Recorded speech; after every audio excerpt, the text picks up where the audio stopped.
Em pleno século XXI, ainda precisamos explicar por que ideias nazistas são, no mínimo, criminosas e um atentado à humanidade. Nos últimos anos, discursos de ódio proliferaram no Brasil, veiculados principalmente em redes sociais e fóruns da internet. E é inegável a relação desse fenômeno com a ascensão de Jair Messias Bolsonaro à presidência. Um levantamento da Central de Denúncias de Crimes Cibernéticos mostrou que, só em 2020, foram feitas mais de 9 mil denúncias sobre conteúdo de apologia ao nazismo, e houve também um recorde histórico de novas páginas de conteúdo neonazista, além do maior número de páginas removidas da internet por conta de conteúdo ilegal ligado às ideias do regime de Adolf Hitler. A relação entre Bolsonaro e o neonazismo não é mera coincidência. A estética nazista é um elemento bastante presente no governo do presidente. Exemplos não faltam. Em janeiro de 2020, o ex-secretário especial de Cultura, Roberto Alvim, copiou uma citação do ministro de propaganda da Alemanha nazista, Joseph Goebbels, num vídeo oficial. Em março desse ano, Felipe Martins, assessor do presidente, sinalizou com uma das mãos um símbolo supremacista durante transmissão da TV Senado. Em maio, o presidente tomou um copo de leite puro durante uma transmissão ao vivo no Facebook, prática de movimentos neonazistas americanos que passaram a tomar leite como um símbolo da supremacia branca. Eu sou Anita Efraim, jornalista e fanática por futebol, e esse é o Eu Com Isso, podcast do Instituto Brasil-Israel. Eu sou Amanda Hatzira, estudiosa de política e cultura judaica. E a nossa convidada hoje é a antropóloga Adriana Dias, que é uma das maiores autoridades em neonazismo no Brasil hoje, que monitora e analisa há anos o avanço do neonazismo no país e a sua longa e oculta relação com o presidente da República. Muito bem-vinda, seja muito bem-vinda, Adriana. Muito obrigada por aceitar nosso convite. A gente está muito feliz com a sua presença no podcast hoje e acho que a nossa conversa tem muito a acrescentar nesse debate, né? Porque semanalmente a gente vê pipocando aí manifestações, né? Desse tipo, e a gente está sempre nesse trabalho de repudiar e fazer o contraponto, né? Infelizmente, assumir esse papel de ter que educar, né? Essas pessoas de alguma forma. Bem-vinda. Obrigada, eu me sinto muito em casa aqui, eu não sei se vocês sabem, mas eu estou me convertendo ao judaísmo. Não sabia. E depois de, digamos, um longo namoro com a comunidade judaica, né, que começou em 2007, quando eu defendi o mestrado, e eu sempre me senti muito à vontade com a comunidade, né, e de uns anos para cá eu já vinha trabalhando isso dentro de mim, e esse ano eu comecei um curso, né, um curso de aproximação para me preparar para a conversão. E eu me sinto absolutamente em casa aqui eu estou muito feliz de estar aqui, queria agradecer a vocês pelo convite e acho que a gente vai poder bater um papo bastante interessante sobre várias questões. Muito legal. Bom, a gente sempre fala aqui, né, para a gente começar um pouco do início, para contextualizar e para a gente se localizar também um pouco no assunto, queria que você começasse falando um pouco sobre quais são as diferenças conceituais e práticas entre nazismo e neonazismo, né, porque não dá para falar que é a mesma coisa, né, então eu queria que você comentasse. Acho que a primeira característica, óbvia, é que o nazismo ele foi, durante o tempo em que Hitler esteve no poder, uma política de Estado, né? Muito clara, muito demarcada, né? E o neonazismo não é uma política de Estado nenhum ainda. A gente espera que nunca seja mais, que nunca aconteça de novo. Mas ele é um grupo de movimentos subversivos, né? Internacionalizado, né? E que está povoando, digamos assim, um submundo em vários lugares do mundo e que tem se construído a partir de relações, ou seja, esses grupos têm começado a construir vínculos entre si a partir de alguns discursos de extrema-direita. Acho que essa é a primeira grande... A segunda grande diferença é que o grupo neonazista ele se considera uma vítima do Estado judeu. Então, eles acham que eles estão em genocídio branco, né? Então, eles pegam a noção de genocídio, que foi construído pelo direito internacional penal, para falar do genocídio judaico, né? E ousam fazer esse absurdo, né? Esse desmantelo de se transformar em vítimas. Então, eles falam que há um genocídio branco acontecendo, que é arquitetado pelos judeus quando eles governam determinados estados, ou seja, É o judeu que governa os estados pela sua influência sionista. Eles chamam isso de Zog, né? Governos governados por dionísios. Eles usam o Z no lugar do S. Né? E, com esse governo sionista, o homem branco vai desaparecer da face da terra. Então, eles vivem de remanescências. Então, eles fazem um discurso de que eles vivem em diáspora. Então, eles inverteram absolutamente, né, a história de cabeça para braço. Né? Parece que a gente está vivendo um mundo do avesso, lá, de string, sabe? Para as pessoas que são jovens. E, então, eles estão com essa segunda característica que eu acho mais forte. A terceira é que eles negam o Holocausto. Enquanto o Estado nazista perpetuou o Holocausto, eles negam o Holocausto.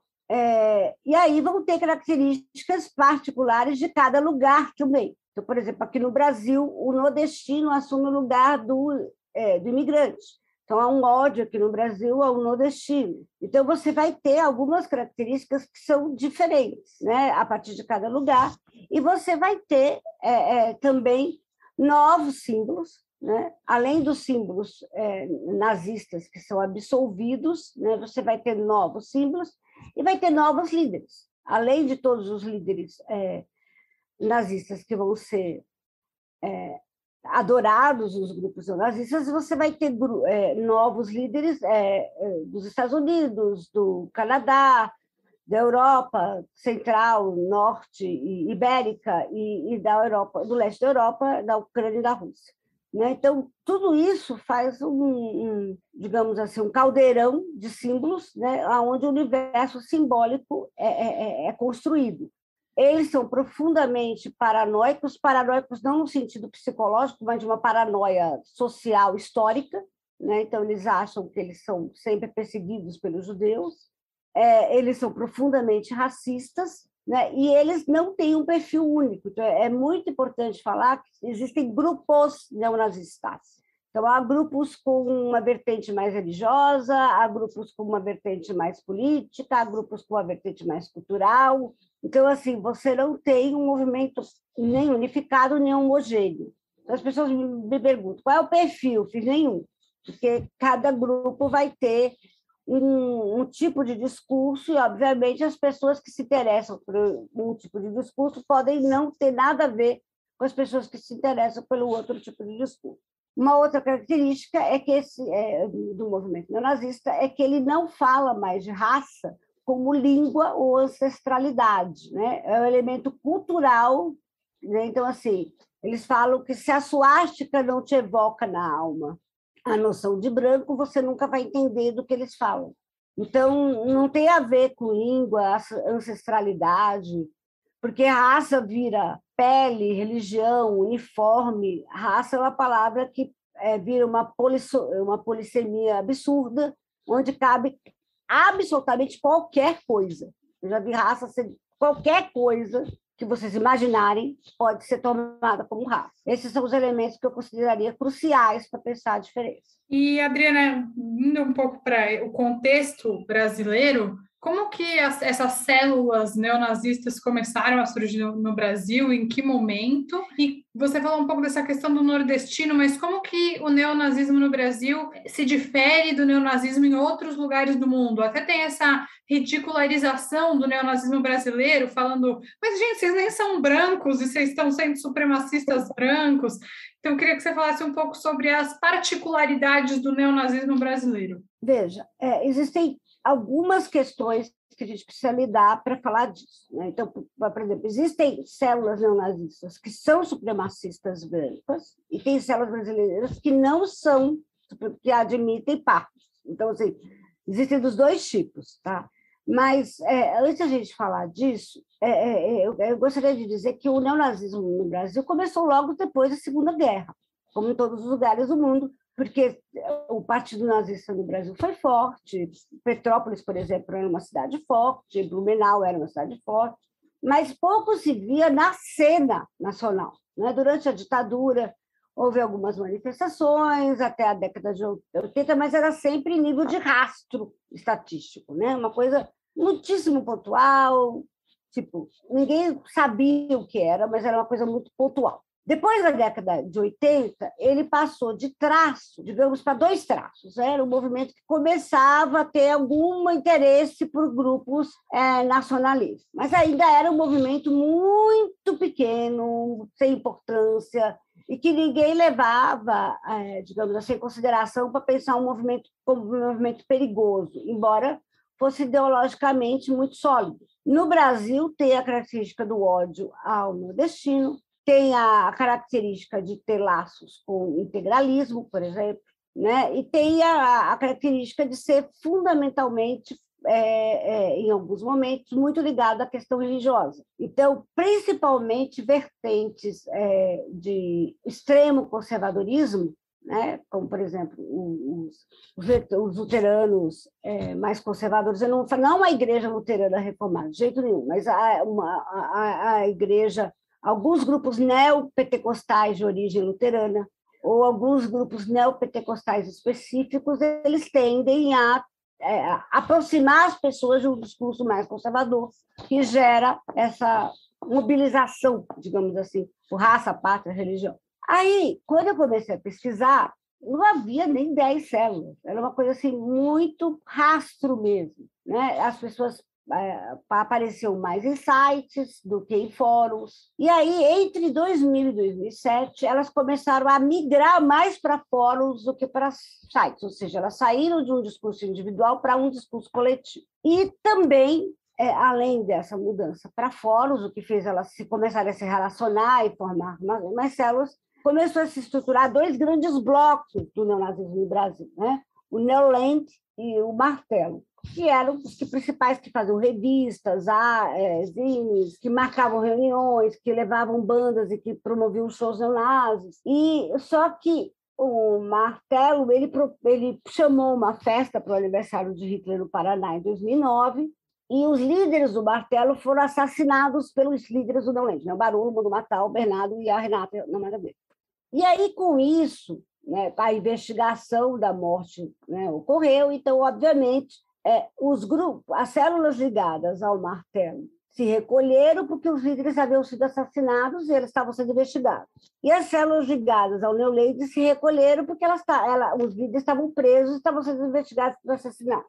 Então, o movimento decresceu e contraiu. Era um momento muito interessante para ter sido investigado a fundo, né? Porque era um momento que eles estavam, né? Mas por uma série de circunstâncias, inclusive de estrutura, né, de investigação, porque nem todo mundo, nem todas as polícias têm estrutura, não têm acesso muitas vezes a bons computadores, tem uma série de questões, né, estruturais do país de investigação. Esses grupos eles voltaram à cena social quando, em 2011, o White Power São Paulo chama uma manifestação pró-Bolsonaro na MASP. Né? É a primeira vez que eles voltam à cena social. E aí eles começaram a crescer novamente a uma casa de 8% ao ano, que era maior do que a população já. E aí eu já comecei a me preocupar, porque os movimentos começaram a ficar mais diversificados, porque já não tinha mais duas células estruturais, as células tinham se dispersas, então cada um seguia o que queria, cada um lia o autor que queria. Eu costumo brincar que aqui no Brasil até o neonazismo é miscigenado, né? Porque enquanto fora do país, se você é da Cuscuz Clã, você é da Cuscuz Clã. Se você é do cosmoteísmo, você é cosmoteísta. Se você é da Ucrânia, você segue autores. Aqui não, os neonazistas fazem o Zaine, onde pode ter absolutamente de tudo, né? E eles pregam absolutamente de todos os autores. Eles, né? E aí eles começaram a se reivindicar mais fortes, né? E montar mais células e crescerem.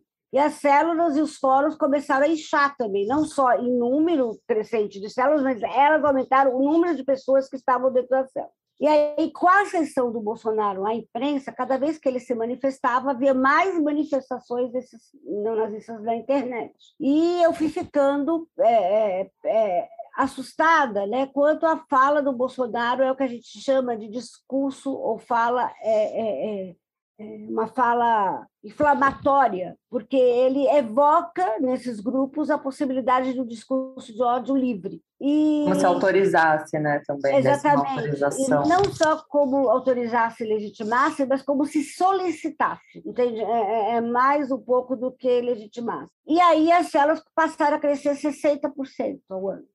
Até que, num determinado momento, e esse momento é entre dezembro de 2019 a maio desse ano, de 2021, as células cresceram 158%. Então, houve uma explosão. Então, hoje, aqui no Brasil, a gente tem células Cuscuz-Clã, 5 células Cuscuz-Clã e algumas células confederadas. E a gente não teve, por exemplo, guerra de sucessão, gente.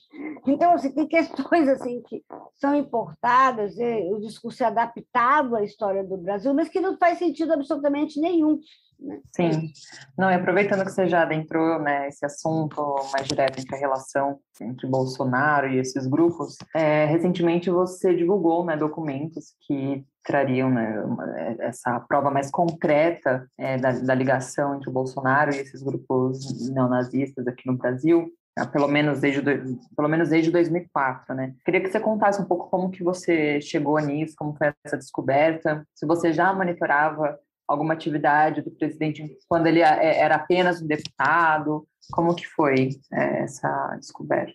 Veja, o Bolsonaro nunca esteve no meu foco, queria deixar isso muito claro. Né? Eu pesquiso grupos neonazistas e via uma afinidade eletiva, né? Como diria Weber, como diria Gott, né? Entre os atos de Bolsonaro, né, e o movimento neonazi por conta de uma série de sinais. Né?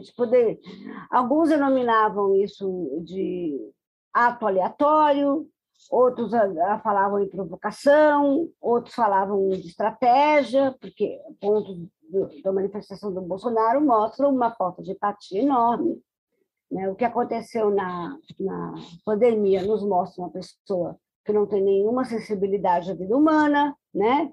Nos revela um projeto eugênico absurdo, mas a gente tem uma certa dificuldade de ir mais longe nessas afirmações quando a gente não tem dados. E esse ano eu estava me preparando para dar uma aula, né, num colóquio que eu ia ter em Minas Gerais, e eu resolvi que eu ia mostrar como é que era um site neonazista, né, em antigo, porque os sites eu sempre denunciei, se você denuncia um site, você pede para outras pessoas denunciarem, obviamente você quer que ele saia do ar, mas eu pesquiso isso, então eu tenho que ter o material de pesquisa em PDF, porque, por exemplo, como é que eu vou citar depois no artigo o Varralha falava, se eu não tenho esse material para citar de forma fidedigna, né? Então, por exemplo, o Varralha, ele é 4 vezes isso aqui, né? Então, eu pedi para o meu marido, como o meu HD externo não estava entrando, eu pedi para o meu marido pegar lá em cima, para mim, o impresso. E aí ele pegou o volume 2, que é esse aqui. E quando eu abri... Para quem não está vendo, né, só está escutando a gente, a Adriana está com um calhamaço enorme nas mãos. Aqui tem 5.000 páginas. Né? Uau. Então, aí eu abri, e quando eu abri, foi acaso total. Eu abri nesta página, requerimento de Jair Bolsonaro. Aí eu falei, peraí, um requerimento de Jair Bolsonaro num site nazista de 2004, o que é isso? E eu nunca tinha visto isso, nunca, entendeu? Porque, veja, em 2004, obviamente, eu não coloquei Bolsonaro como termo de pesquisa no site neonazista, ele não estava no meu foco. Não é um termo que aparece muito nos sites neonazistas, porque não é o elemento central do discurso neonazista. E aí eu falei, gente, como assim ter uma carta do presidente da República no site neonazista, né? E aí eu fiz, não, agora o HD externo vai ter que entrar, porque eu vou ter que varrer todos os outros sites. E a gente achou a mesma carta e mais 2 sites, ou seja, 3 sites neonazistas. E aí eu fui no Web Archive e varri essa carta. Ela só foi publicada em sites neonazistas e apenas nesses 3 sites neonazistas. Ele pode ter mandado para 500.000 pessoas, mas não foram as vovós que fazem crochê no Rio Grande do Sul, nem as pessoas que produzem açaí no Pará que publicaram. Quem publicou essa carta foi o site neonazista. Então, eu tenho que lidar com o que eu tenho. Eu não posso lidar com o que é irreal. E aí, eu fui olhar esses outros sites. E aí, num deles, tinha um banner para o site do Bolsonaro. Esse site que tinha o banner era o Econac, o maior site em língua portuguesa, né? O maior site neonazista em língua portuguesa, e o site que tinha 300 mil acessos. Então, o maior tráfego do Bolsonaro, eu sei disso, porque lá no site do Bolsonaro, na época, você pode procurar no Web Arquivo, tinha um medidor de acesso, porque era feito dessa forma, era visitas que já visitaram esse site. Tá? Quando você clica, quando você clicava em 2004 naquele coisa, ia para uma página de estatística que te indicava de onde vinham os seus acessos. Né? Então, a pessoa que administrava esse site, que é uma pessoa que administrava junto com um assessor do Bolsonaro, sabia, obviamente, que por meses, não estou falando de dias, semanas, meses, não digo também quantos meses aí. Eu sei, mas não vou dizer.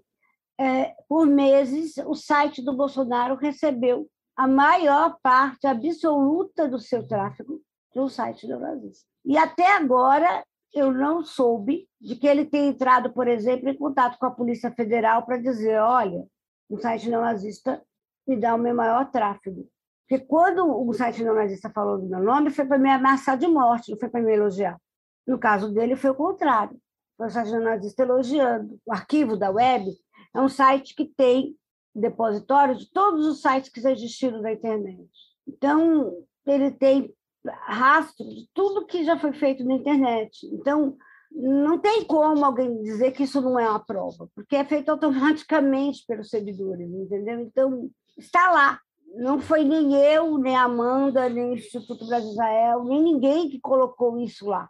Isso foi o próprio Web Arquivo que puxou do site Econac e mostra que isso tem um link para o site do Bolsonaro. Foi realmente muito por acaso que eu encontrei isso, entendeu?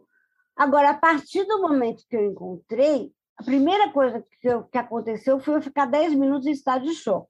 Eu acho que ninguém encontra um negócio desse e sabe o que fazer em seguida. Desculpa, não. Eu fiquei profundamente chocada, sabe? O presidente da República se relacionava de alguma forma com o site neonazista em 2004. Né? O site, na verdade, neonazista se relacionava com o presidente da República em 2004, mas o presidente sabia. Então, quem tem que explicar isso não sou eu, é ele, né? Eu acredito que queria explicar isso. A gente tentou na Câmara, através da lei de informação, o Demore tentou conseguir saber se esse banner foi pago, se esse banner foi pago com dinheiro público, sabe? De onde essa carta saiu. Disseram que isso era comunicação pessoal do presidente dele quando senador, deputado. Mas, veja, ele como deputado, ele não tem comunicação pessoal se sair da Câmara. É público. Né? Então, e há uma outra carta do Bolsonaro, num processo de um neonazista em Minas, que também permanece em sigilo público. Em sigilo público, em sigilo. E aí a gente... em segredo de justiça. E aí eu fico me perguntando se é igual, se é outra carta, se um dia essa carta vai poder ser aberta, né? Porque hoje está na moda decretar 100 anos de silêncio sobre tudo, né? Então a gente não sabe o que vai. Então, é uma coisa que me apavorou muito. Aí, depois de 10 minutos, eu liguei para uma pessoa que eu confio muito e ela me conduziu ao demônio. Porque a gente não tem a menor ideia, entendeu? Do que acontece daí para frente. Tanto que a gente só trouxe à tona quando o Bolsonaro recebeu a deputada alemã, que é do Partido Coalhado de Neonazista. Mas a gente já fala disso. Só para contextualizar, para quem não conhece, Demore, Leandro Demore, que é o editor do The Intercept, que foi o veículo onde a Adriana revelou tudo isso que ela está contando aqui para a gente. E aí, Adriana, queria ir por uma outra relação do Bolsonaro com esses grupos. Um aspecto forte do neonazismo que a gente está observando no Brasil são os grupos integralistas, e a gente está vendo o integralismo se aproximar bastante do PTB, que é o partido presidido por Roberto Jefferson, o mesmo... Que é um antissemita histórico. Exatamente, que fez recentemente um post de israelitas que matam crianças, coisas para poder comer na Páscoa, amado. Exatamente. Então, eu queria pedir para você explicar para a gente o que é o integralismo, como esses grupos estão ligados, acho que eu já falei, né? Como esses grupos estão ligados ao presidente Jair Bolsonaro, por meio do Roberto Jefferson e do PTB. Mas, enfim, para você contar um pouco dessa cena, que eu acho que é um pouco mais o seu foco de estudo do que a coincidência, entre aspas, de ter encontrado esse arquivo, né? Veja, o integralismo foi no Brasil a faceta brasileira do nazismo e do fascismo, né?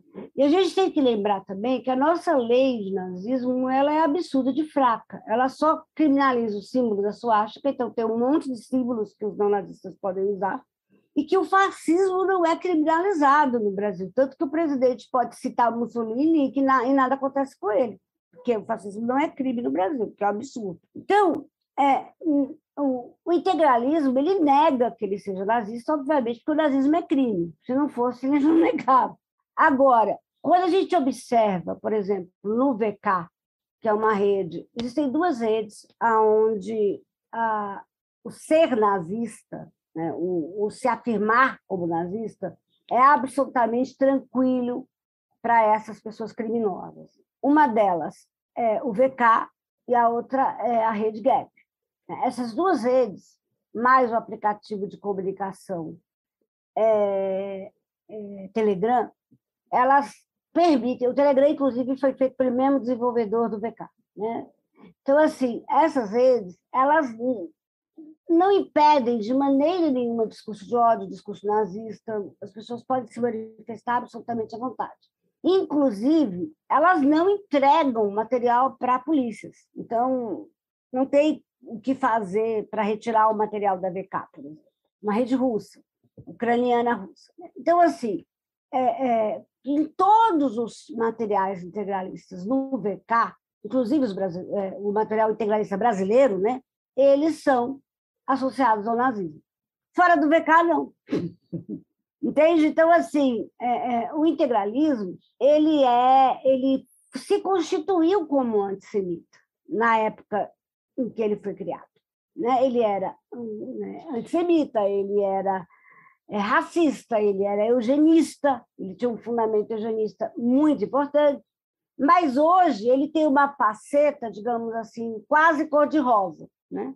Porque a ideia deles é agregar pessoas, né, que estejam prontos para serem soldados do Bolsonaro, né? A grande questão hoje, né, é que nós estamos vivendo um momento em que Bolsonaro e seus, digamos assim, adesistas, né, as pessoas que aderem a ele, estão convocando a nação, infelizmente, né, para se criar um movimento de defesa do líder. Então, eu acho que a grande constituição no PTB dessa adesão dos integralistas é nesse sentido, é para dar uma aura legal ao nazifascismo através de um partido que aceitaria eles.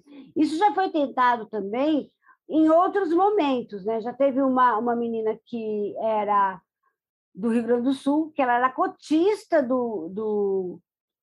uma universidade, e ela tentou fazer um partido que agregava nacionais socialistas, que agregava a gente da Ku Klux Klan, mas ela não conseguiu ir à frente. Então, agora, o Bob Jefferson ele tentou, digamos, abrir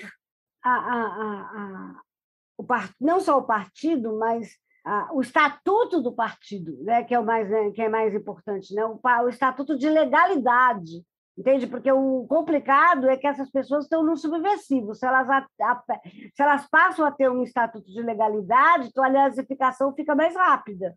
Então, é isso que me preocupa. Sim, é realmente muito preocupante, ainda mais pensando no próximo ano, né, ano eleitoral, a gente já fica com muito receio, né, dentro desse contexto.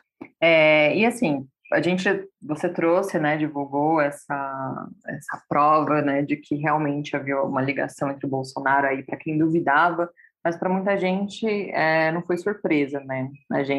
Acho que a comunidade judaica, muitas pessoas já percebiam, né, esses sinais e essas alusões todas. E a trajetória em si, né, não só agora no governo dele, mas a trajetória do Bolsonaro, né, política, já é uma trajetória marcada, né, por declarações preconceituosas e de ódio às minorias. E mesmo assim, ele foi eleito presidente e está aí ocupando um cargo com alguma chance de reeleição ainda agora. Então, eu queria que você comentasse, né, na sua opinião, o que falta para o brasileiro acordar, se mesmo diante de tudo isso, a gente ainda vê, né, um discurso em apoio, defensores, o que você tem a comentar? Adesistas, né? Veja, eu acho que assim, tem uma outra coisa do processo do Bolsonaro que a gente precisa lembrar, que é o fato de que o Bolsonaro, entre 2004 e 2009, acontece o casamento dele com a Michelle. E a Michelle é que é evangélica, né? A Michelle que pertence a igrejas neopentecostais. E ela aproxima ele de lideranças neopentecostais, né? E aí facilita o projeto dele de poder, certo? Então, ele vai se aproximando dessas lideranças, né? Quem casa ele é o Silas Malafaia, inclusive, em 2009. Então, essas igrejas, elas fizeram alianças, e a gente já sabe muito bem que algumas dessas igrejas, digamos, elas têm interesse muito mais numa Israel imaginária do que numa Israel verdadeira, né? Até para conseguir se manter financeiramente, né? Digamos assim. Então, essas igrejas, elas são adesistas ao projeto do Bolsonaro, né? Elas querem um apocalipse, né? Elas não querem evitar um apocalipse, elas querem um apocalipse, inclusive porque elas adorariam tomar posse de Israel administrativa e politicamente, né? E se você observar profundamente essas igrejas, elas têm um comando sobre os seus fiéis de controle, inclusive de controle social, muito grande. Então, eu diria que as pessoas que ainda estão sobre a base do Bolsonaro, a grande maioria deve pertencer a essas denominações, tanto de católicos como de evangélicos ultraconservadores, né? E os nazistas, lógico, né? Então, assim, tirando os neonazistas, né, a base do Bolsonaro hoje são ultraconservadores religiosos. Então, assim, eu acho que, digamos, alcançá-los é um processo muito longo e só com muita educação. Eu não acho que vai ser fácil, entende? Eu não acho que é impossível, mas eu também não acho simples, entende? Eu acho que essas pessoas queriam há muito tempo um presidente evangélico e eles foram lá e batizaram ele no Jordão. Então, como é que o presidente que foi batizado no Jordão, olha o símbolo aí, né? Máximo do que Jordão significa para os cristãos, né?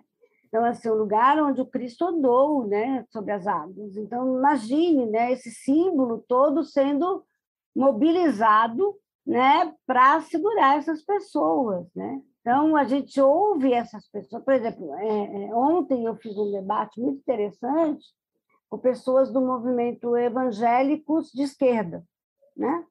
Evangélicos contra Bolsonaro, alguma coisa entre essas duas coisas. E foi interessante, eles me falaram que nos canais dos evangélicos eu estou sendo tratada como uma pessoa que é fake. Gente, como é que eu sou fake? Eu não fiz um doutorado, é isso? Eu não estive lá no Unicamp fazendo minhas matérias. Olha, Adriana, alucinação coletiva. Mas a gente viu aí um histórico de ministros do governo Bolsonaro que também disse que tinha feito doutorado, mestrado não sei onde. No final não era bem assim. Talvez eles estejam querendo usar o exemplo do governo e aplicando em você. Não, mas eu dei o doutorado mesmo, eu fiz as minhas matérias, eu tenho lá os meus professores. É uma alucinação coletiva do IFISH eu ter feito o doutorado, é isso? Mas as tias do Zap têm fundamento. Eu pesquiso isso desde 2002, gente. Tem matéria sobre minha pesquisa desde 2007, pelo menos, na internet. Tá, tem pessoas que encheram a minha paciência durante esse período? Tem um professor, inclusive, que uma vez falou que ele procurou no Google grupos neonazistas e nunca achou. É claro, porque os grupos neonazistas não vão estar no Google, né, gente? Inclusive porque eles usam algoritmos para desaparecerem do Google. E o Google não vai dar PG ranking para grupo neonazista. Então, assim, é impressionante o tipo de falta de capacidade intelectual de algumas pessoas de compreenderem o que é que eu faço, entendeu? Então, é de uma ansiedade persecutória absurda, né? E o que eu faço? Eu localizo grupos e perfis neonazistas na internet e mando para as autoridades. Eu faço isso desde que eu comecei a pesquisa. Eu tenho um monte de denúncias, um monte de perfis do VK. Nesse momento, eu tenho 189 perfis do VK que eu ainda não consegui relacionar em nenhuma célula já existente. Então, eu não sei se são outras células ou se eles já estão em células existentes. Porque para eu relacionar um perfil numa célula, demora, às vezes, meses. Não é simples. Então, assim, eu faço isso há uma década e tanto, entendeu? Quase duas. Então, como assim? Entendeu? E eu falo assim, gente, eu sou fake, tá? Então, eu não existo. Porque a minha vida nos últimos tempos tem sido isso. Então, se isso não existe, eu não existo também. Então, assim, eu fico me perguntando como é que as pessoas estão, assim, em que bolha essas pessoas estão vivendo, que é mais fácil acreditar no pastor, sabe, que leva o dinheiro sacrificado delas, porque nós estamos numa cultura anticientífica, que também é uma questão do nazismo e do neonazismo. A anti-intelectualidade, a queima de livros, né? O Senhor dos Palmares separando livros da desonra, né? Criando arte diferenciada, o incêndio da Cinemateca, o assassinato da nossa memória. Então, assim, existe um projeto para que as pessoas se tornem domáveis. Eu espero que a gente comece a se tornar indomável rápido, porque... E para a gente falou bastante aqui da extrema-direita, do caminho do neonazismo no Brasil, como ele abriu espaço nos últimos tempos. Eu queria pedir uma opinião sua um pouco sobre o outro lado, entre muitas aspas, né? Porque o nazismo, apesar de alguns quererem dizer diferente, é uma ideologia de extrema-direita. Mas a gente vê, e cada vez mais, na minha humilde opinião, no Brasil, que a esquerda também tem o seu papel no crescimento do antissemitismo. Então, para fechar, eu queria que você falasse um pouco sobre como você vê isso, você tão dentro, assim, né, debruçada intelectualmente sobre esse mundo da extrema-direita, como você olha para a extrema-esquerda, que também é bastante e parece que cada vez mais abertamente antissemita? Veja, eu não pesquiso extrema-esquerda, né? Então, eu vou dar uma opinião pessoal. Aqui não é a Adriana pesquisadora falando, porque eu não pesquiso isso. Mas o que eu percebo é que a esquerda média, a extrema esquerda média, ou seja, quando ela entra, o que eu chamo de média é a pessoa que é de extrema esquerda, mas não lê, ela absorve estereótipos, certo? Como ela toma café com leite de manhã, entendeu? Então, eu já ouvi, inclusive, eu queria falar com vocês do livro. A gente lançou um livro, né?